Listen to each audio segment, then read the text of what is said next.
चन्दनलेपितलिङ्गं पङ्कजहार सुशोभितलिङ्गम्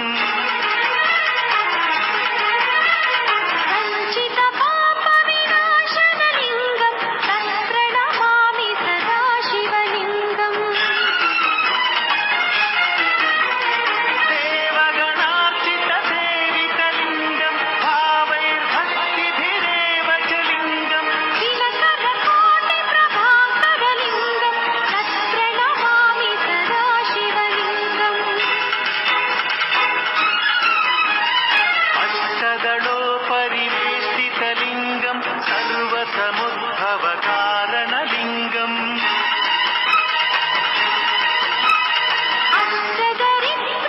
अष्टदरिद्रविनाशनलिङ्गं तत्प्रणमामि सदा शिवलिङ्गम्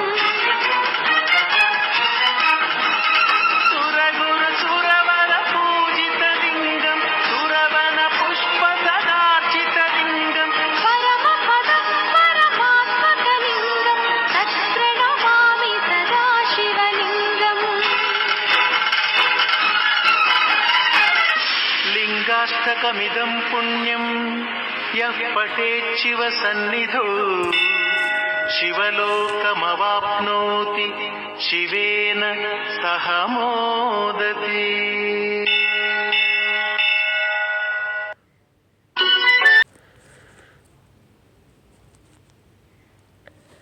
Thanks for watching my video and please don't forget to subscribe.